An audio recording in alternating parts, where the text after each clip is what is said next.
සම්මා සම්බුද්දස්ස නමෝ තස්ස භගවතෝ අරහතෝ සම්මා සම්බුද්දස්ස නමෝ තස්ස භගවතෝ අරහතෝ සම්මා සම්බුද්දස්ස ධම්මං චරේසු චරිතං නනන්දුච්චරිතං චරේ ධම්මචාරී සුකංසේති අස්මින් ලෝකේ පරම්හිචති. තුන් ලෝකාග්‍ර වූ අරහත් වූ දස බලධාරී සර්වඥ බුදුරජාණන් වහන්සේට අපගේ උත්තම නමස්කාරය වේවා කියලා සාදු කියන්න. තුන් ලෝකාග්‍ර වූ අරහත් වූ දස බලධාරී සර්වඥ සම්මා සම්බුදුරජාණන් වහන්සේ විසින් දේශනා කරන්නට යෙදුන නෛර්යානික වූත් පරම ගාම්භීර වූත් සීසත් ධර්ම රත්නයට අපගේ උත්තම නමස්කාරය වේවා කියලා සාදු කියන්න.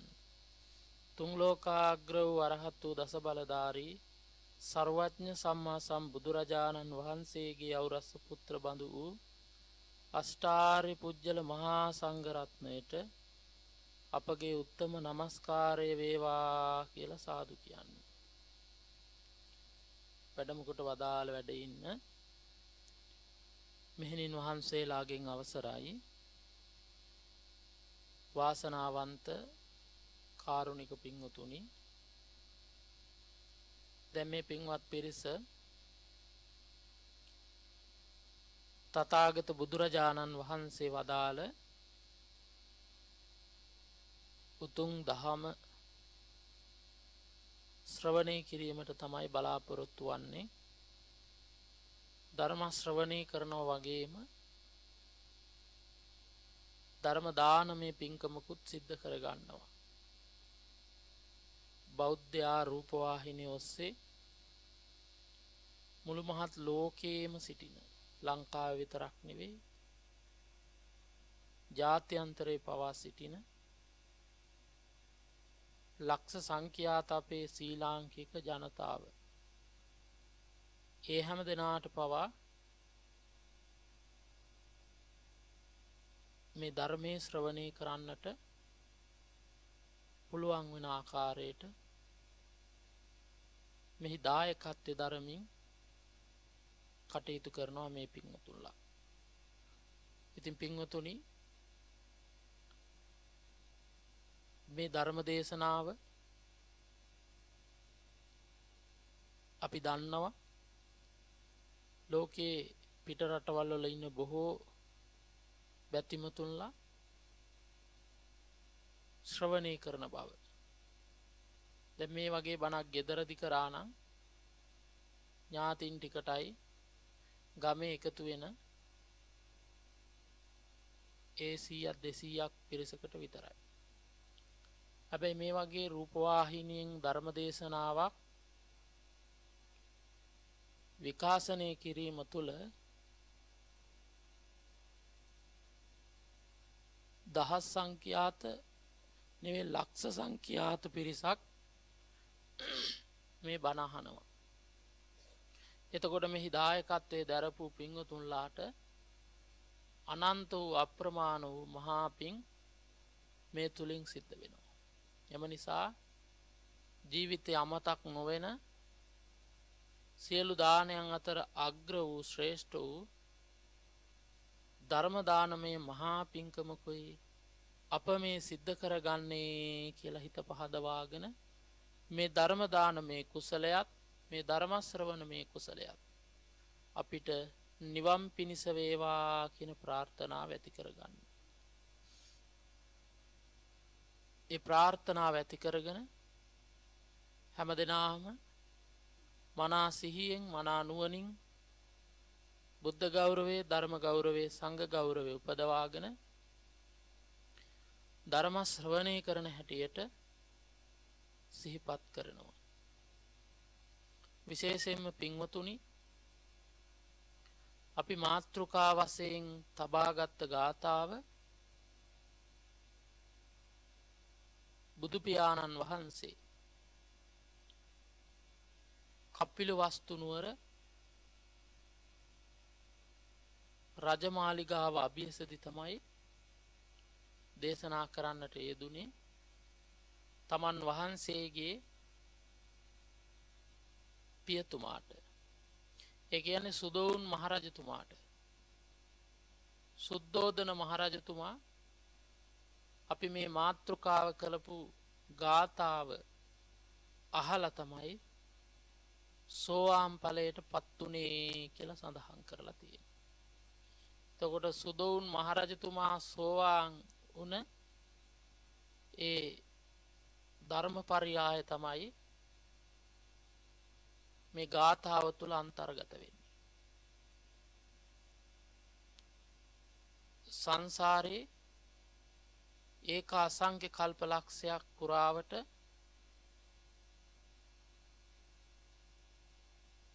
පච්චිම භවික බෝධිසත්වයන් වහන්සේ ඒ කියන්නේ අන්තිම භවයේ බෝධිසත්වයෙක් නැත්නම් බුදු කෙනෙක් මේ ලෝකයට බිහි කිරීම සඳහා එය පියාවීම සඳහා බෝධිසත්වයෙක් ජාතක කිරීමට ඒක අසංඛ්‍ය කල්පලක්ෂයක් පාරමී පුරලා මහා පුණ්‍ය ශක්තියක් ඇතුව හිටපු කෙනෙක් තමයි මේ සුදොවුන් පිය මහරජතුමා. ශාක්‍ය රාජ්‍යයේ රජකම් කරපු මේ රජතුමාගේ පුත්‍ර වූ සිද්ධාර්ථ මහ බෝධිසත්වයන් වහන්සේ අවුරුදු 29 වියේදී හරියටම 29 පිරෙන මොහොතේදී තමයි මේ ගිහි සැප අත්හැරලා දාලා ගිහිල්ලා ඉරිසි ප්‍රවෘජ්ජාවෙන් තාපස වෙස්යෙන් පැවිදි වෙලා ශ්‍රමණයන් වහන්සේ නමක් වශයෙන් සත්‍ය හොයමින් අවුරුදු 6ක් කිං සච්ච ගවේසි කිං කුසල ගවේසි මොකද්ද සත්‍ය කියන්නේ මොකද්ද කුසලය කියන්නේ කියලා හොයමින්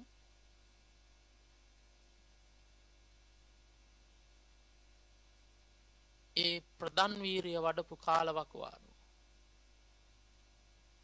ඒක කියනවා ප්‍රාග් බෝධි යුගය කියලා. ඒ කියන්නේ බුද්ධත්වයට පෙර කාලය කියන එක. මේ කාලේ උන්වහන්සේ ප්‍රධාන වීරිය වඩලා අවසානයේදී උපන් වයසෙන් අවුරුදු 35 වියේදී ගයා සීරසේ අසතුරුක්ෂ මූලයට වැඩම කරලා උන්වහන්සේ නැගෙනහිර දෙස බලා වැඩ හිඳමින් දස බිම්බරක් මාර සේනාව පරාජය කරලා මේ මහා භද්‍ර කල්පයේ 4 වෙනුව ගෞතම නමින් සම්මා සම්බුද්ධ රාජ්‍යයට පත් වුණා. සම්බුද්ධත්වයට පත් වෙලා දෙවියන්ට බඹුන්ට මිනිසුන්ට මේ ධර්මය කියා දෙමින් ලෝකයේ වැඩ ඉන්නවා. දැන් නිතරම ගිහිගේ හැරදාලා ගිය දවසේ ඉඳලා සුද්ධෝදන මහරජතුමා නොයෙක් පිරිස් යවලා බෝධිසත්වයන්ට ආරක්ෂා සංවිධානය සලසමින් හැමදාම තොරතුරු ලබා ගන්නවා මොනවද දැන් වෙන්නේ මොනවද වෙන්නේ කියලා. තමන්ගේ පුතණුවන්ගේ තොරතුරු ලබා ගන්නවා. ලබාගෙන මේ විදිහට ඉඳලා අවසානයේදී බුදු වෙලා මෙහෙම වැඩ ඉන්නවා කියලා දැනගත්තට පස්සේ මහලුවේ පසු වෙන සුද්ධෝදන මහරජතුමාට තම පුත්‍ර රත්නය වූ බුදුරජාණන් වහන්සේ තමන්ගේ බුදු පුතා දකින්නට හිත පහළ වෙනවා. තමන්ගේ නුවරට බුදුරජාණන් වහන්සේ වැඩම කරවගෙන එන්නට කියලා. එක ඇමතියෙක්ගේ ප්‍රධානව මිනිස්සු 1000ක් යවනවා. බුදු පාමොක් මහා සංඝරත්නය වඩම්මනෙන්ට කියලා. එහෙම ගියාම මේ ඇමතිතුමා ඇතුළු ඒ පිරිස බණ අහලා මහාන වෙනවා. ගිය කාරණේ මතක නැහැ. ආයෙත් ඇමතියෙකුට තවත් මිනිස්සු 1000ක් දීලා කියනවා බුදු පුතා වඩම කරගෙන එන්න කියලා. ඒ පිරිසත් ගිහිල්ලා මහාන වුණා. ආයෙත් ඇමති කෙනෙකුට පිරිස 1000ක් දීලා බුදු පුතා වටම කරගෙන එන්න කියලා ඔය වගේ 9 වතාවක්ම දහස බැගින් යවුවා කවුරුවත් ආවේ නැහැ. ඊළඟ බුදුරජාණන් වහන්සේගේම ඥාතියෙක් වෙන එල්ලාලුදායි නැත්නම් කාලුදායි අමාත්‍යතුමා කියනවා ඔබ ගිහිල්ලා කොහොම හරි අර ගිය 9 දෙනාම ආවේ නැහැ මහාන වුණා. ඒව 9000ම මහාන වුණා. ඔබවත් මගේ බුදු පුතා වඩම්මගෙන එන්නට ඕන. එතකොට කියනවා මහරජතුමනි වඩම්මගෙන එන්නම්. හැබැයි ඔබතුමාගේ අවසරය තියෙනවා නම් මමත් ගිහිල්ලා ආයේ එන්නේ නැහැ. එන්නේ මහාන වෙලා. මට මහාන වෙලා බුදු පුතා වඩම කරගෙන එන්න අවසර දෙනවා නම් පමණක් මං යනවා කියලා කියනවා. හොඳයි එහෙම හරි කමන්නේ කිව්වහම තවත් 1000ක් එක ගිහිල්ලා ඒ 1000ත් කාලුදායි අමාත්‍යවරයා සමග ඒ 1000ත් පැවිදි වුණා. දැන් එතනම 10000යි. එතකොට මේ කාලේ තවත් බුදුරජාණන් වහන්සේගෙන් බණ අහලා පැවිදි වෙච්ච පස්වග මහණුන් වහන්සේලා යස මහරහතන් වහන්සේ ප්‍රධාන 55 දෙනා ඊට පස්සේ උරුවෙල් කාශ්‍යප ගයා කාශ්‍යප නදී කාශ්‍යප කියන මෙතන දහසක් ඊළඟට භග්ගවද්දේ කුමාරවරු මේ විදිහට එතනත් 10000ක් ඒ වෙනකොට ඔක්කොම මහාන වෙලා හිටියා දැන් 20000ක්. ඉතින් ලාලුදායි අමාත්‍යවරයා ගිහිල්ලා මහාන වෙලා රහත් වුණා. රහත් වෙලා ආරාධනා කරනවා කපිල වස්තු නුවරට වැඩම කරන්න කියලා. එදා රජගහ නුවර වැඩ හිටියේ. රජගහ නුවර ඉඳලා පාගමනින් කපිල වස්තු රාජධානියට වැඩම කරගෙන එනවා. එදා රජගහ නුවරින් පිටත් වෙච්ච දවසේ ඉඳලා හැමදාම උදේ දානේ දවල් දානේ සුද්ධෝදන මහරජුරෝ තමයි හදන්නේ. ලාලුදායි මහරහතන් වහන්සේ 이르දියෙන් අහසින් වැඩලා දානේ අරන් ගිහිලා පූජා කරනවා. ඒ තැන්වලදී අනෙක් ස්වාමින් වහන්සේලා 28ම දම්පැන් සකස් කරලා තිබුණා. මේ විදිහට දින ගාණක් ඇවෑමෙන් කපිල වස්තු රාජධානියට බුදුරජාණන් වහන්සේගේ ඒ ගිහි කල ජීවත් වුණ ඒ නුවරට වැඩම කළා.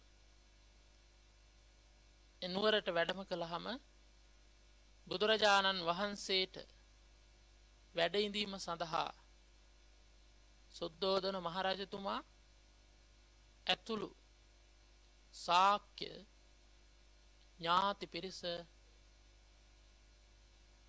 මාලිගාවට නුදුරු තැනක ආරාමයක් හැදුවා. ඒ ආරාමයක් හදවලා නිග්‍රෝධාරාමය බුදුපාමොක් මහ සංඝරත්නයට පූජා කළා. රජතුමා එදා දානේ ගෙදර හොඳට මාලිගාව තුල හදලා දානෙට ආරාධනා කළේ නැහැ. ඇයි ඉතින් පුතානේ? පුතා ඉතින් කෑම ගන්න ගෙදරට එයි කියලා ආරාධනා කරේ නැහැ. ඊට කලින් තවත් අසිරිමත් සිද්ධියක් සිද්ධ වුණා.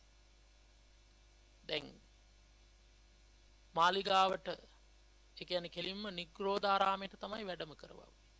වැඩම කරවනකොට සුද්ධෝදන රජුරු ඇතුළු අනික් ඥාති පිරිස අර වයසින් වැඩි පිරිස බුදුහාමුදුරුවෝ පිළිගන්න පොඩි ළමයි ටිකක් තමයි මල් එහෙම දීලා දැන් අපිත් ඔය පන්සල් වල බණට යනකොට ඉස්සරහට පොඩි ළමයි ටිකක් නෙවන්නේ. වයසක කට්ටිය නෑ. නේද? ඒ වගේ තමයි බුදුරජාණන් වහන්සේටත් අර පොඩි ළමයි ටිකක් එවුවා. මොකද බුදු වුණත් අපිට වඩා බාලයිනේ කියලා මාන්නයක් ඇති වුණා මේ ඥාතීන් තුල. අන්න ඒ වෙලාවේදී බුදුරජාණන් වහන්සේ මේ තමන්ගේ ඥාති සමාගමේ මාන්නේ දැකලා මේ මාන්නේ බිඳින්නට බුදුවරයන් වහන්සේ නමකටම පෑහැකි ප්‍රාතිහාර. ඒ කියන්නේ ඥාතීන්ලට වඩා උසස් තමන් වහන්සේ උසස් බව ඇඟවීම පිණිස පින්වත්නි උන්වහන්සේගේ බුදු කෙනෙකුටම පෑහැකි යමා මහ ප්‍රාතිහාරය පෑවා. ඒ කියන්නේ ශරීරයේ එක පැත්තකින් ගිනි දාලාවක්. කන් සිදුරු වලින්, නාස් සිදුරු වලින්, ඇහෙන් දකුණු පැත්තේ ලොම් ගස් වලින් හැම තැනින්ම ගිනි පිට වෙනවා.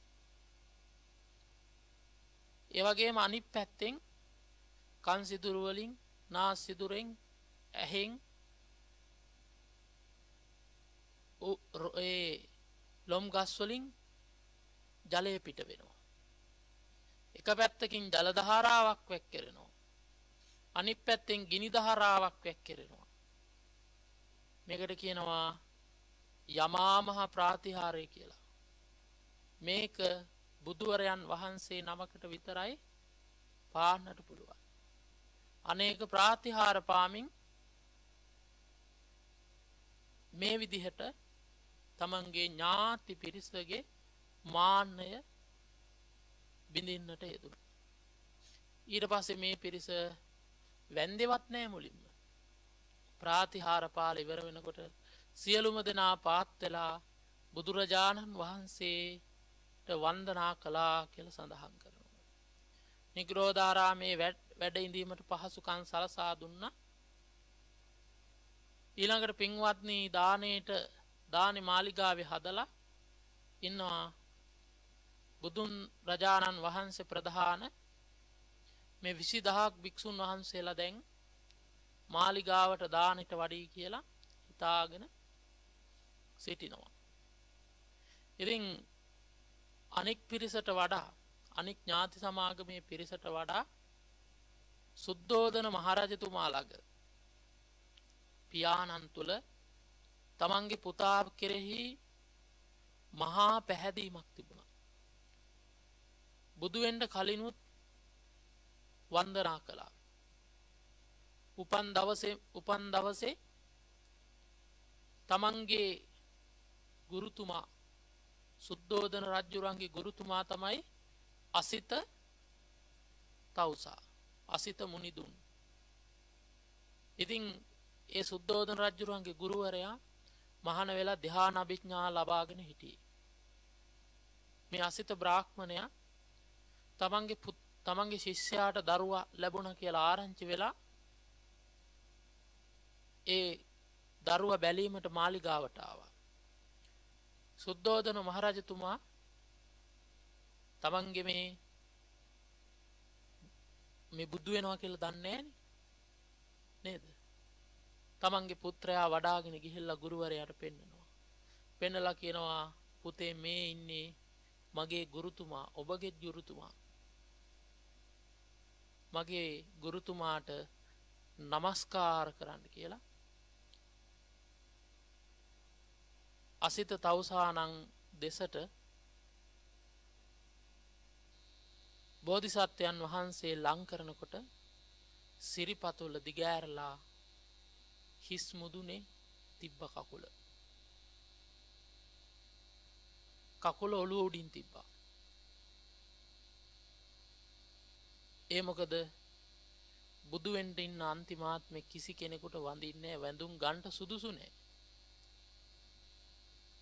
ඒ සුදුසු නැති හින්දා තමයි යග්ගෝ හමස්මි ලෝකස්ස ජෙට්ටෝ හමස්මි ලෝකස්ස සෙට්ටෝ හමස්මි ලෝකස් සයමන්තිමා ජාති නත්තිදානි පුනබ්බවෝ කියලා ඉපදෙනකොටම වදාලේ. මම ලොවට අග්‍ර වෙමි, මම ලොවට ජේෂ්ඨ වෙමි, මම ලොවට ශ්‍රේෂ්ඨ වෙමි, මගේ අවසාන ඉපදීමයි කියලා ඉපදෙනකොට වදාලේ මට වඩා උසස් කෙනෙක් මේ දෙවියන් සහිත මරුන් සහිත බඹුන් සහිත දෙව් මිනිස් ප්‍රජාව ඇතුළු මේ මුළු ලෝකේ කොතනකවත් නැහැ. මට වඩා උසස් කෙනෙක්. ඒ නිසා පස්තිම භවික බෝධිසත්වයන් වහන්සේ නමක් කිසිම කෙනෙකුට වඳින්නේ නැහැ. ඉතින් ඒ වෙලාවේදී අසිත මුනිදුම් බලනවා මේ මොකද? තුන් කල්පේන හිත දියුණු කරපු එර්දිමතෙක්. බලනකොට මේ එසේ මෙසේ දරුවෙක් නෙවෙයි. මේ තුන් ලෝකේටම එකම ආලෝකයක් ලබා දෙමින් අනාගත කාලේ ගෞතම නමින් ලෞතුරා බුදු වෙනවා කියලා දැනගත්තා. දැනගන්නකොටම සිනාවක් පහළ කරා. සිනා වුණා. තනියම hina වුණා. hina වෙලා තව ටිකක් වෙලා ඉඳලා hinaව නවත්තලා අඬනවා. ඇයි කියලා අහනවා දැන් සුද්ධෝදන රජතුමා. එතකොට කියනවා මහරජ ඔබේ මේ පුතණුවන් සාමාන්‍ය කෙනෙක් එහෙම නෙවෙයි.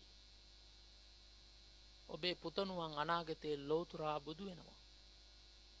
ඒ බුදු වෙන නිසායි මම සිනා පහල කළේ. එහෙනම් ගුරුතුමනි ඇඬුවේ මහරජ ඔබගේ පුතා බුදු වෙන කාලෙට මට ඉන්න වෙන්නේ. මම මහලු නිසා මගේ ආයුෂ අඩු නිසා මට මේ යන්න සිද්ධ වෙනවා. ඔබේ පුතා බුදු වෙලා ධර්ම දේශනා කරනකොට ඒ ධර්මය අහලා ඒ ධර්මය අවබෝධ කරගෙන මට නිවන් පුරයට යන්නට බැරි වෙනවා. ඒ නිසායි මම ඇඬුවේ. ඒ වෙලාවේදී කියනවා මහරජ ඔබගේ පුතා මට වඩා කෝටි ප්‍රකෝටි ගුණයකින් උසස් කෙනෙක්. එම නිසා ඔබගේ පුතාට මම වඳිනවා කියලා පසඟ පිහිටුවලා අසිත තවුසා බුදුරජා ඒ බෝධිසත්වයන් වහන්සේට වන්දනා කළා. ඉතින් මේක බලාගෙන හිටියා ගුරුවරයා වඳිනවා නම් තාත්තා වුණත් මම වඳින්න ඕන කියලා පළවෙනි දවසේ පින්වතුනි සුද්ධෝදන මහරජතුමත් බෝධිසත්ව උත්තමයන් වහන්සේට ප්‍රථමයෙන් වන්දනා කළා. ඒ පළවෙනි අවස්ථාව. ඊළඟට කුඩා කල වත්මගුල් උත්සවයේ දවසේ කිරිමව්වරුන්ට බෝධිසත්වයන් වහන්සේ බලා ගන්නට දුන්නා. දඹගහ යට ආනාපාන සතිය වඩමින් අහසේ වැඩ හිටියා. ඉතින් කිරිමව්වරු බලනකොට අර තැම්පත් කරලා තිබ්බ රන්සිරිගෙහි දරුවා නැහැ. මේ අත කෑ ගගා හොයනවා රජතුමත් ඇවිල්ලා හොයනවා. බලනකොට අහස උඩ පළඟක් බැඳගෙන වැඩ ඉන්නවා. ඒ වෙලාවේදී මගේ පුතණුවනි ඔබට මන් දෙවනි වතාවටත් වඳිනවා කියලා ඒ මොහොතේ වන්දනා කළා. ඉතින් එදාම දැනගෙන හිටියා මගේ පුතා අනිවාර්යෙන් ලෞතුරා බුදු වෙනවා කියලා.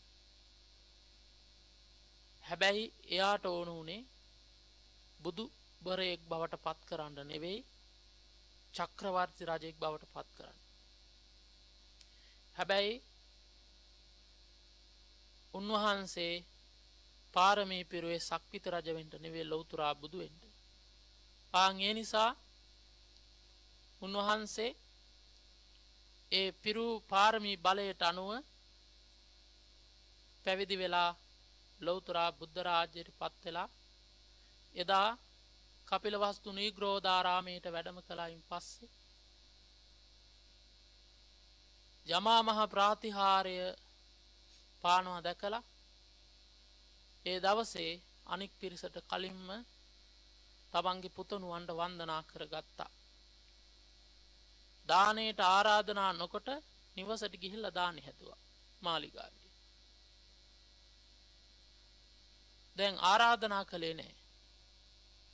දානෙමාන හදලා තියෙනවා ගෙදර දානෙට ආරාධනා කරේ නැහැ. දැන් ඕනම බුදු කෙනෙක්ගේ මේ ස්වභාවය තමයි. අනික් කට්ටින්ට බණ කියලා නිවන් දක්වන්න පුළුවන් ඥාති කට්ටියට ටිකක් අමාරුයි.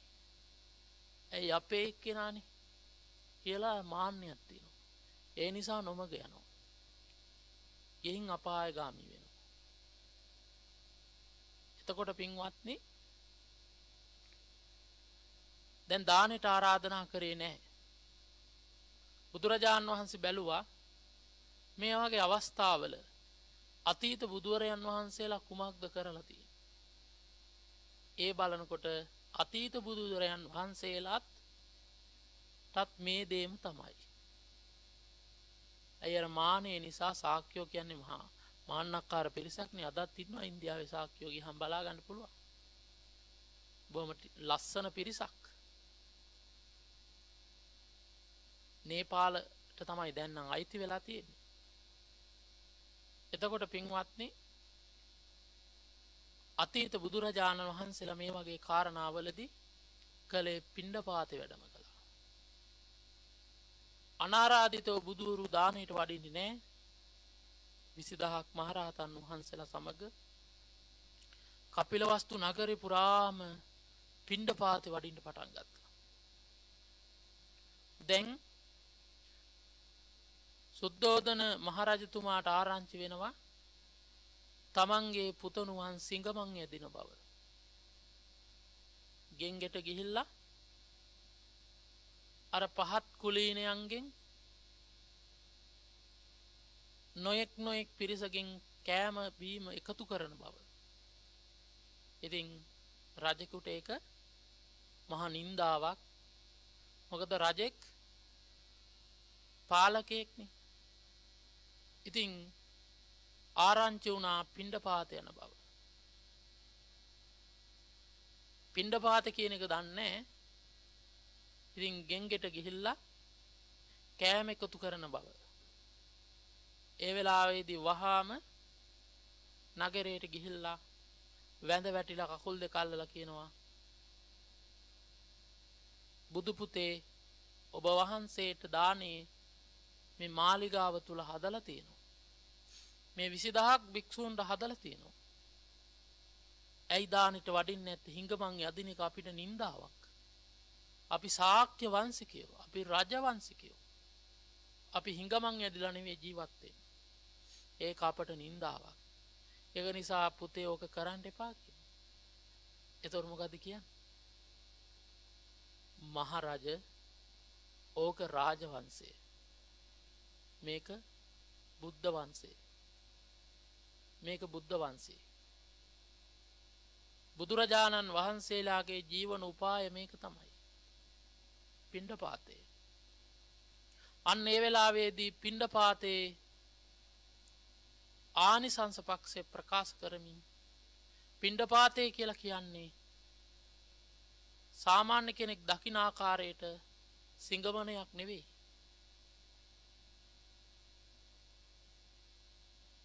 ඒක ලෝකයේ තියෙන උතුම්ම චර්යාවක්. බුදුවරු පවා පිණ්ඩපාතේ ගිහිල්ලා දානේ වළඳලා ජීවත් වෙලා. සාමාන්‍යයෙන් පින්වතුනි දැන් අපි වුණත් පිණ්ඩපාතේ යනවනේ. අර ආරණ්‍යට ගේන දානෙට වඩා පිණ්ඩපාතේ ගිහිල්ලා එකතු කරලා වළඳනවා රහයි. ඒකට හේතුව තමයි ඔක්කොම කලවම් වෙලානේ තියෙන්නේ.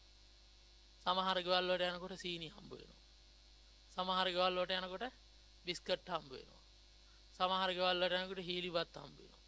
සමහර ගෙවල් වල යනකොට කොස් හම්බ වෙනවා. සමහර ගෙදරකට යනකොට කරවල හොද්දක් දාපුවම ඒකට ඊළඟට ඊයේ මොනවා හරි හීලි ව්‍යංජනිකුත් දාපුවාම ඔක්කොම ටික එකතු වෙලා සමහරව පිළිනිත් වෙලා. ඉතින් මිස් වෙලා දින්දා සලාඩ් එකක් වගේ කොගේම රහ තියෙනවා. කොහොමත් රහයි. අයර ආහාර තෘෂ්ණාව කඩන්න තමයි බුදුහාමුදුරු මේ චර්යාව පෙන්නලා තියෙන්නේ. හැබැයි මේ පිණ්ඩපාත යනවා කියන එක ලේසි වැඩක් නෙවෙයි. ඒක හරි අමාරු දෙයක්. මම වුණත් මහාන වෙලා පළවෙනි දවසේ පිණ්ඩපාතේ යන්න යනකොට ගෙයක් ඉස්සරහට ගියා මට අද වගේ මතකයි. ගේ ඉස්සරහට තවත් ස්වාමීන් වහන්සේ නමක් එක්ක ගියේ. උන්වහන්සේ යන්න කිව්වත් යන්න හිතෙන්නේ. අනිත් පැත්තට හැරෙන්නමයි හිතෙන්නේ. ගේ ඉස්සරහට යනකම් පපුව ගැහෙනවා. ඇයි බනීද මොනවා කරයිද දන්නේ. බොහොම බයෙන් ගේ ළඟට ලං වෙනවා. වටපිටවත් බලන්නේ නැහැ බිම් බලාගෙන ඉන්නවා. ඔන්න එතකොට හාඳුර පිණ්ඩපාතේ ඇවිල්ලා ඉක්මනින් ලැහැත්ති කරන්න කියලා ඇහෙනකොට සතුටක් එනවා. ටක් ගහලා ගෙනල්ලා බෙදපුවාම අර බය ගතියක් නැති වෙනවා. අර මාන්නේ හින්දා තමයි යන්න හිතෙන්නේ. ඉතින් ඒක අර කෙලෙස් නැති කරන්න බුදුහාඳුර පෙන්නු ක්‍රමවේදයක් මේ පිණ්ඩපාතේ කියන්නේ. ඒ වෙලාවේදී සුදොවුන් මහරජතුමාටත් ප්‍රකාශ කළේ මහරජෝක රාජවංශයයි මේක බුද්ධ වංශයයි. ධම්මං චරේ සුචරිතං සුචරිත ධර්මයේ තුල හැසිරීම තමයි මේ. මේක දුස්චරිතයක් නෙමෙයි පිණ්ඩපාතේ කියන්නේ. පිණ්ඩපාතේ කියන්නේ ලෝකේ උතුම්ම චර්යාවක්. දෙවිවරු පවා පිඬු දානේ පූජා කළා තියෙනවා. ඉතින් මේ කාරණාව මුල් කරගෙන ධම්මං චරේ සුචරිතං මහරජ ඔය මාන්නේ පැත්තකට තියලා සුචරිත ධර්මයේ හැසිරෙන්න. නනං දුච්චරිතං චරේ දුස්චරිතේ තුල හැසිරෙන්නට එපා. ධම්මචාරී සුඛංසේති ධර්මයට අනුව හැසිරීම සැපයක්. අස්මින් ලෝකේ පරම්හිච මෙලව පරලෝ දෙකේම සැපයටපත් වෙනවා කියන කාරණාව දේශනා කළා. දේශනාව අවසන් වෙනකොට සුදෝන් පිය මහරජතුමා දහසක් නයින් ප්‍රතිමණ්ඩිත සෝවාන් ඵලයටපත් වුණා කියලා සඳහන් කරනවා. පියාණන්ට ධර්ම දේශනා කළා. සෝවාන් වුණාම කියනවා පුතණුවනි බුද්ධ චර්යාව තමයි වටින්නේ. මේ අපි රජවරු කියලා මාන්නෙන් ඉන්නේ. මේ බුද්ධ චර්යාවයි ශ්‍රේෂ්ඨ. ඒත් කමන්නේ පුතණුවනි දානේ සකස් කරලා තිනවා වඩිනු මැනවි. ආන්න ආරාධනා කළා. ඊට පස්සේ තමයි මාලිගාවට වැඩලා දානේ වැළඳුවේ. එහෙමනම් පින්වත්නි ධම්මං චරේ සුචරිතං සුචරිත වූ යහපත් වූ ධර්මයේ තුල හැසිරෙන්න. ඒ කියන්නේ හිතට වංචනික විදිහේ නරක වැඩ කරන්න එපා. නින්දිත සහගත වැඩ කරන්න එපා. දැන් සමහර පිරිස් ඉන්නවා තරුණ කාලේ විතරක් නෙවෙයි වයසට ගිහිල්ලත් නින්දිත වැඩ කරන කට්ටිය නැද්ද? ඉන්නවා. නේද? එහෙම ඉන්නවා. ඉතින් බුදුරජාණන් වහන්සේ වදාලා කිසිම ආකාරයක වැරදි වැඩක් කරන්නට එපා. ඒ කියන්නේ සත්තු මැරීම්, සොරකම් කිරීම, වැරදි කාම සේවනයේ හැසිරීම, බොරු කීම්, සුරාපානය, නොඑක ආකාරයේ අයථා කාම සේවනය ආදී නොඑක් වැරදි කරන්නට එපා. ඒවා දුස්චරිතයයි. සුචරිත ධර්මයේ හැසිරෙන්න කියලා කියන්නේ යහපත් ධර්මයේ හැසිරෙන්න. නනං දුච්චරිතං චරේ. දුස්චරිතය තුල හැසිරෙන්න එපා. ලෝකයා නින්දා කරන නරක වැඩ, ලාමක වැඩ කරන්නට එපා. නච කුද්දං සමාචරේ කිංචයේන විඤ්ඤූ පරේ උපවදෙය්‍යුම්.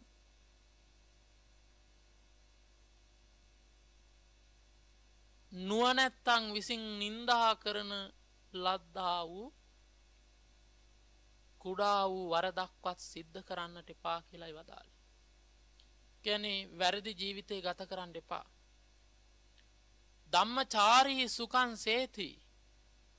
ධර්මයේම හැසිරෙන්න ධර්මයේ හැසිරීමම අස්මින් ලෝකේ මේ ලෝකේද පරම්හිච පරලෝකේද සැපේ පිණිස හේතු වෙනවා කියලා වදාළේ. එහෙනම් පින්වත්නි අපි හැමදෙනාම පුළුවන් තරම් මේ ජීවිතේ දුස්චරිත වූ නරක වූ දහම තුල හැසිරෙන්න හොඳ නැහැ. ඒ කියන්නේ දැන් අපි ළඟ තියෙනවා ආසාව තියෙනවා. තරහ තියෙනවා. මාන්නේ තියෙනවා. ක්‍රෝධය තියෙනවා. ඊර්ෂියාව තියෙනවා. නොඑක් පාපී අකුසලයේ අපේ හිතේ තියෙනවා. ඒ තියෙන පාපී අකුසලයේ පින්වතුනි ටික ටික හරි අපි අයින් කරලා manussත්වය තුල manussත්වයට නිගා නොවන ආකාරයට ජීවත් වෙන්න පුළුවන් තරම් මනුස්ස ජීවිතේ බබලන්නේ අනුන්ට උදව් කරන තරමට අනුන්ට සලකන තරමට අනුන්ට උදව් කරන්නේ නැත්තම් අනුන්ට සලකන්නේ නැත්තම්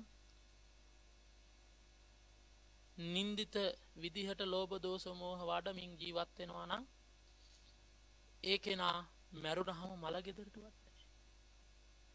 දැන් තියනව නේද ගම්වල? සමහරු මැරුණහම බොහෝ පිරිස් ඉන්නවා ඒ මල ගෙදරට. සමහරු මැරුණහම පෙට්ටිය කර තියාගෙන යන්න කවුරුවත් නැහැ. අපි ඒව දැකලා තියෙනවා. ඇයි අර අනුන් ගැන හිතන්නේ නැතුව ජීවත් වුණ නිසා. ඒ කියන්නේ ලෝභ දෝෂ මෝහ ඊර්ෂ්‍යා ක්‍රෝධ වෛර මන්ද මාන්න ආදී වඩමින් හිටපු නිසා. එහෙනම් පින්වතුනි ඒවා පසකට තියලා අපි මිනිස්යන් කියන ධර්මතාවයට ඇවිල්ලා අපි පුළුවන් තරම් දන් දෙන්න ඕන, සිල් රකින්න ඕන, භාවනා කරන්න ඕන, යහපත් වැඩ කරන්නට ඕන, සුචරිත ධර්මයේ හැසිරෙන්නට ඕන. ඒ ධර්මචර්යාවමයි මෙලොව පරලොව දෙකේ සැපේ පිණිස හේතු වෙන්නේ.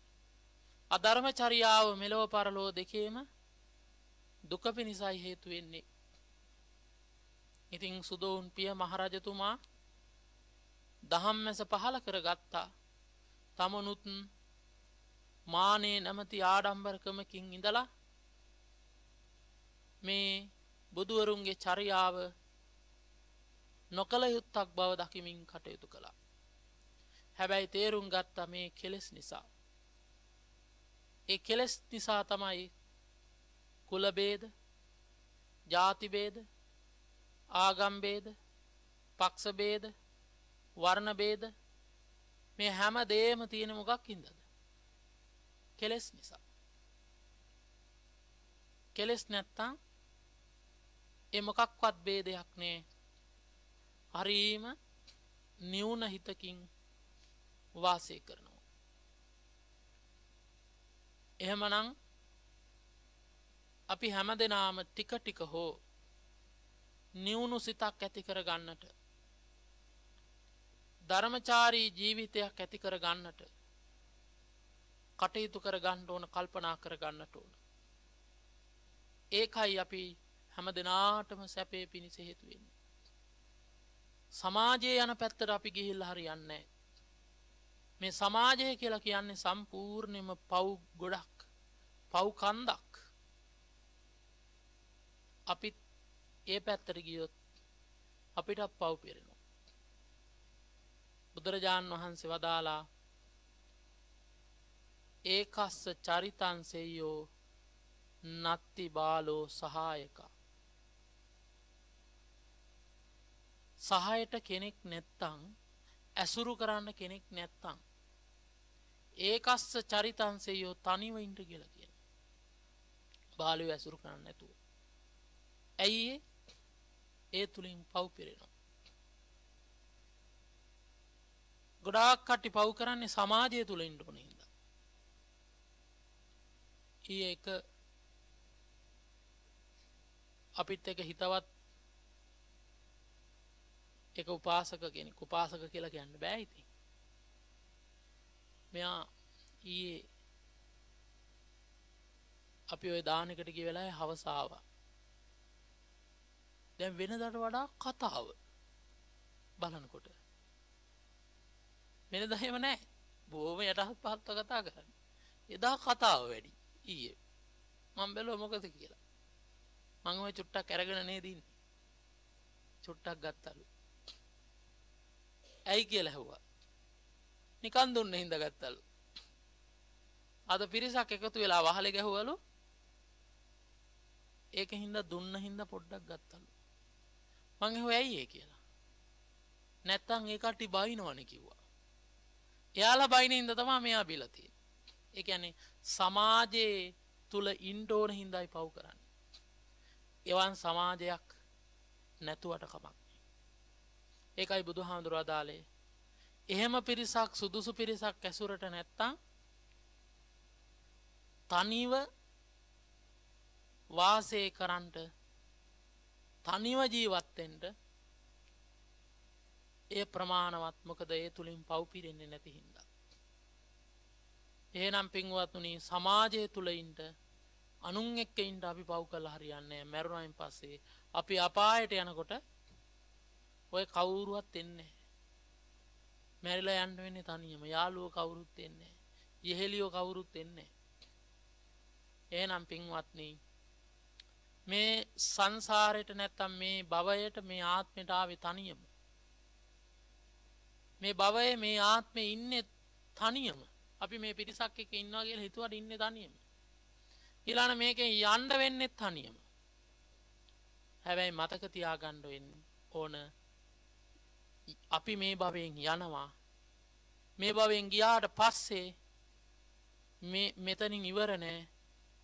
නැවත පුනරුත්පත්තියක් තියෙනවා. නැවත භවයක් තියෙනවා. ඒ භවය මනුස්ස වෙයි කියලා හැම හිතන්න එපා. යාළුවෝ සතුටු කරන්න කරපුවා තියෙනවනේ. නේද? යෙහෙලියෝ සතුටු කරන්න කරපුවා තියෙනවනේ. එහෙනම් ඒවට අනුව හතර අපාවල പ്രേත නිරේ තිරිසන් අසුර අපාවල උපදින්න වෙනවා. ඊට පස්සේ අර එකටම හිටපු සතුටු කරන්න කරපු යාළුවා අනේ මගේ යාළුවා මැරුණා කියලා බොරුවටත් එක්ක අටපිරිකරක් ගෙනලා පූජා කරයි. දානි දාසි. එතනින් ඉවරයි. එහෙම අටපිරිකර අගනිදා බ්‍රහ්ම ලෝකේ දක්වා ගොඩ ගැහුවත් අර වගේ නරක තැනක ඉපදුනා නම් බේරන්න බෑ. එහෙනම් අත්තදීපා භික්ඛවේ විහෙරත නාඤ්ඤ සරණා අත්ත සරණා. මහණෙනි තමන් දූපතක් කරගෙන වාසය කරන්න වෙන කිසිම කෙනෙක්ගේ සරණක් නැහැ. අත්ත සරණා තමාට තමාගේ සරණමයි. තම හිසට තම අතමය සෙවණැල්ල කියලා තියෙනවා. තමාට පිහිට තමාමයි. තමාට පිහිට තමන් කියන්නේ මොකද්ද? ලෞකික ජීවිතය ගත කිරීම ගැන නෙමෙයි මෙතන කියන්නේ. එහෙනම් සීල සමාධි ප්‍රඥාවන් ඇති කරගන්නට මොකද ඊළඟ භවයක් ලැබෙන නිසා ඒ භවයේ සුගතිමත් කරගන්න. ඒක නිසා කිසි කෙනෙක් සතුටු කරන්න සීලය කඩන්න එපා. පුළුවන් තරම් සීලය රැකගන්න. මොකද මරණාසන්න අවස්ථාවේ හරි වයෝවෘද්ධ වෙලා එකතෙන් වෙලා ඉන්න වෙලාවේ හරි අපිට ඒ කරපු හොඳ වැඩ අපි කරපු සීලයන් අපි පුරපු ගුණධර්ම අපිට සිහි කර කර ඉඳලා මේ ජීවිතය අත්හැරලා දාලා මේ ජීවිතයේදී සත්‍ය අවබෝධ කර නිවන් දකින්න බැරි වුණොත් සුගතිගාමි තැනක සුගතිගාමි භවයක අපිට උපදින්න පුළුවන්. ඉතින් ඒ තැනට පාර හදාගන්න. ඉතින් මේ පින්වතුන්ලාට අපි ප්‍රාර්ථනා කරන්නේ ඒ බුදුපසේ බුදුමහරහතන් වහන්සේලා අවබෝධ කරපු උතුම් නිර්වාණ ධර්මයේ අවබෝධ කරගන්නටම මේ ධර්ම ශ්‍රවණ මේ ධර්ම දානමය මේ සියලු පින් හේතු වේවා කියලා ප්‍රාර්ථනා කරනවා. මේ භවයේ නිවන් දකින්න හේතු සම්පත්තින් තියනවද කියන කාරණාව අපි දන්නේ නැහැ. හැබැයි පින්වතුනි අපි හැමදිනාම නිවන් දකින්නකන් සසරේ සැරිසරනවා. එහෙනම් නිවන් දකින්නකන් සංසාරේ සැරිසරන ගමනේදී പ്രേත නිරේ තිරිසන් අසුර යන හතර අපායකට නොවැටේවා. පිටසක්වලක නූපදීවා රූපී බඹලෝකයක නූපදීවා අසඤ්ඤ තලයකට නොවැටේවා. නියත මිත්‍යා දෘෂ්ටික නොවේවා. අන්ධ ගොළු බිහිරි මන්ද බුද්ධික ආත්ම භාවවලටපත් නොවේවා. ත්‍රි හේතුක පටිසන්ධියෙන් යුක්ත සම්‍යක් දෘෂ්ටිකාත්ම පෙළක් ජීවිත පෙළක් සැලසේවා. බුදුපසේ බුදුමහරහතන් වහන්සේලා වදාළ දුක්ඛ සමුදය නිරෝධ මාර්ග යන චතුරාර්ය සත්‍ය ධර්මය ඉතා ඉක්මනින් අවබෝධ කොට නිවනෙන් සැනසෙන්නට මේ පින් හේතු වාසනා වේවා කියලා ප්‍රාර්ථනා කරගන්න. අද මෙම ධර්ම දේශනාවේ සදැහැති දායකත්වය දරාගෙන කටයුතු කරන්නේ ගලින් බිදුණුව පදිංචි විශ්‍රාමික ග්‍රාම නිලධාරී දී මැණිකේ හේරත් මහත්මිය සහ සහෝදර සහෝදරියන් හා දූදරු පිරිස විසින් අද මේ ධර්ම දේශනාවේ දායකත්වය දරනවා. අරමුණ වශයෙන් පවත්වා ගන්නවා මිය පරලෝ යන්නට යෙදුන ආර් උඩයාරේ පියාණන්, එවැගේම මාලනී ඒකනායක මෑණියන්,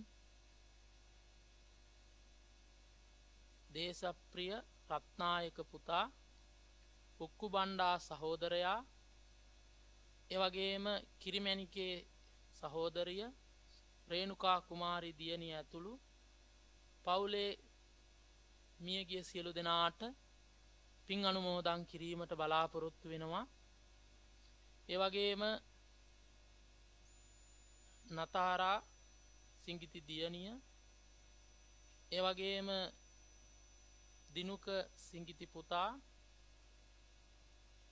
ඉමේෂා රත්නායක දියණිය, ඉරෝසා තෙන්නකෝන් දියණිය, දිලුඳු හේරත් මුණුබුරා ඇතුළු ඒ සියලු දෙනාට සෙත් ප්‍රාර්ථනා කිරීමේ අදහසින් යුක්තවයි විශ්‍රාමලත් ඒ ග්‍රාම නිලධාරී ඩී මැණිකේ හේරත් මහත්මිය ප්‍රධාන සහෝදර සහෝදර ඥාති පිරිස දූදරු පිරිස දායකත්වයේ දරන්නේ. එහෙනම් නම් සඳහන් කළ මිය පරලෝකයේ සියලු දෙනාට මේ පින් අනුමෝදන් වේවා. ඒ හැම දිනාම දුක් ඇති තැන්වල ඇත්නම් එයි මිදේවා, සැපවත් වේවා, නිවන් දකිත්වා කියලා ප්‍රාර්ථනා කරමු. බෞද්ධ මාධ්‍ය ජාලයේ නිර්මාතෘවර අපවත් වී වදාළ දරණාගම කුසල ධම්ම පින්වත් නායක ස්වාමින්ද්‍රයන් වහන්සේටත්, එවැගේම අපවත් වී වදාළ සියලුම මහා සංඝරුවනටත් රට ජාති ආගම වෙනුවෙන් අතීතයේ ඉඳලා මේ දක්වා දිවිපිදු රජදරුවන් ඇතුළු ත්‍රිවිධ හමුදාවේ ඒ රට සුරකූ සියලුම දෙනාටත් මේ පින් අනුමෝදන් වේවා, උතුම් නිවනින් සැනසේවා කියලා ප්‍රාර්ථනා කරමු. ජීවත් වෙලා සිටින්නා වූ ඒ දරුමුණු බුරන් ඇතුළු නම් සඳහන් කළ සියලු දෙනාට නිදුක් බව, නිරෝගී බව, චිරජීවනයේ දීර්ඝායුෂ සම්පන්නිය සැලසේවා, නිවන් දකින්නට මේ පින් හේතු වාසනා වේවා කියලා ප්‍රාර්ථනා කරමු. ඒ වගේම සම්මිය දෘෂ්ටික දෙවියන් වහන්සේලාටත් මේ පින් අනුමෝදන් වේවා. දෙවියන්ද මේ පුණ්‍යානුමෝදනාවෙන් සැපවත් වේවා, නිවන් දකිත්වා කියලා ප්‍රාර්ථනා කරමු. වැඩම කොට වදාළ මරදන් කඩවල ඉසිපතන මෙහෙණි ආරණ්‍යෙහි ලොකු මෙහෙණින් වහන්සේ ප්‍රධාන මෙහෙණින් වහන්සේලාටත් මේ පින් අනුමෝදන් වේවා. බෞද්ධ මාධ්‍ය ජාලයේ වර්තමාන සභාපති බොරලන්දේ වජිරඥාන ස්වාමීන්ද්‍රයන් වහන්සේටත්, බෞද්ධ මාධ්‍ය ජාලයේ කාර්ය මණ්ඩලයේ හැම දිනාටත්, ධර්ම ශ්‍රවණේ සඳහා සහ සම්බන්ධ වෙච්ච හැම දිනාටත්, එවැගේම දායකත්වයේ දරන්ට යෙදුන ඩී මැණිකේ හේරත් මහත්මිය ප්‍රධාන හැම දිනාටත්, ධර්ම දේශනා කළ මටත් ඔබටත් අප සියලු දෙනාටම උතුම් නිවන් සම්පත්තියම ලැබේවා කියලා ප්‍රාර්ථනා කරගන්න. ආකාසට්ටා ච බුම්මට්ටා දේවා නාග මහිද්దికා පුඤ්ඤන්තං අනුමෝදිත්වා චිරන් රක්칸තු සම්බුද්ධ ශාසනං, චිරන් රක්칸තු සම්බුද්ධ දේශනං, චිරන් රක්칸තු සම්බුද්ධ ශාවකන්ති.